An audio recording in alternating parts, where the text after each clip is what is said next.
The Extra Medical Curriculum, Case 1, Why Do Doctors Lie? We're now on the parallel videos, Series 7, and this is 7A. It's a statement about Dr. David Wong Sau-yan, the dishonest doctor who disgraces the medical profession. And the parallel videos are looking at events in 2012 and 2015 concurrently. So in 2012, who did give legal advice? This is an email from the solicitors at Kennedy's on the 25th of July 2012, and she's pleased to inform me that Bernard Murphy has confirmed there is no legal conflict in their firm acting for me in relation to these two matters. Inflammatory letter circulated by Dr. David Wong Sau-yan, and then his subsequent allegation of criminal assault. Please be assured that Bernard, together with his colleague Una, have no involvement in the coroner's inquest, and they have no knowledge of the details of that matter. And although there is no conflict issue from our firm acting in matter 1 above, we note your view that the history of your dealings with Dr. Wong and issues arising from 1 above should be considered in the HA investigation. So that was my position right at the outset. The two were linked, and it would be more efficient and appropriate if one firm took over the conduct of both matters. Now, this is the timeline, and it is extremely busy and very complicated for those who haven't seen the way in which it's been constructed over the course of many YouTube videos. And to complete this timeline, we have this email from the solicitor on the 25th of July.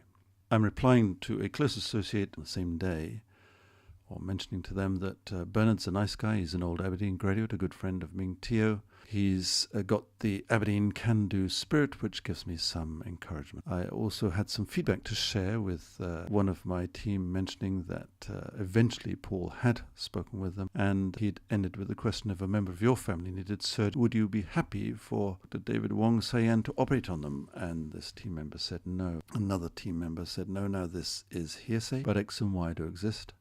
And when there is no longer the atmosphere of fear, they will speak out, and they will have names. And this was another interesting observation that Paul had asked about this problem of having two subordinates who didn't get on. Paul said the correct answer is to fire them both. Shows how little experience he has in management. And then he did actually make a very insightful observation that perhaps he should resign, and it would have been so much better perhaps if he had done at that time. Now, 2015, just a few days ago, I'd sent Jacob Tse and Woody an email to let them know that I'd used small screenshots in one video in the series. It's an educational series hosted on the YouTube platform. It was prompted by the completely false and malicious allegation made by Dr. David Wong Sau-yan, but also findings of the hospital investigation panel working under the authority of Dr. Feng Hong, which decided to substantiate the allegation despite the fact that there were no witness, no evidence of an assault,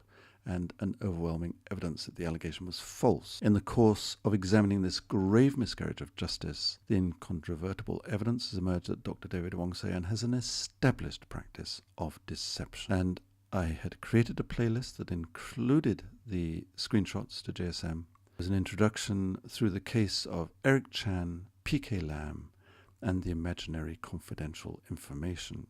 I'm finishing up this email by saying if you have any objection to me using your screenshots, do let me know, and I can edit the YouTube video accordingly. This was the disclaimer that appeared in the parallel video 6A. I'm including some screenshots from publicly accessible websites I use this on a fair use basis, and that was outlined in the first video in the series. All videos conform to YouTube community guidelines. There is no defamation, and the purpose of the videos are to investigate the truth, present it for examination, comment, criticism, and confirmation as appropriate.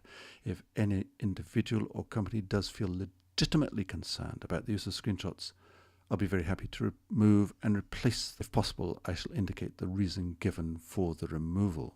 I then received on the 4th of February this short email from Jacob: would you kindly remove all screenshots of Woody and or me, regards? Well, that did cause some concern for me, as I have no intention of causing unnecessary concerns or trouble. But if I just removed them because Jacob said kindly remove them, what does that say about my relationship with Jacob and Jacob's relationship with the truth? So I decided to reply with a fuller explanation of what was going on, and I mentioned the disclaimer. I mentioned that Dr. David Wong Sau-yan is a crook, that he's an MPS associate, and that there is a very serious situation with regard to professional accountability in Hong Kong. And the mention of JSM in the first case in the EMC series minimal, and I only mentioned them to exclude them. So then I say it would be helpful if you can just explain very briefly why you want the screenshots removed. Screenshots which you have not seen removed. I can then modify things accordingly. This is a light humor, if you like.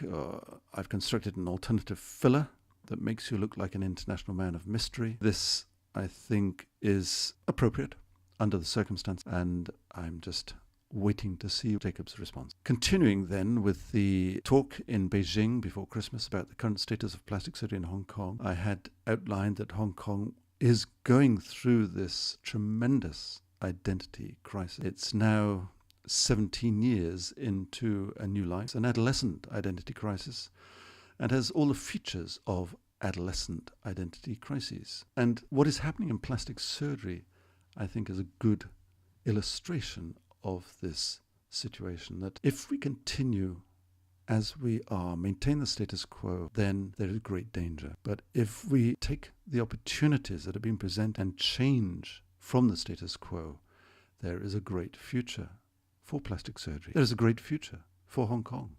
I really do believe that.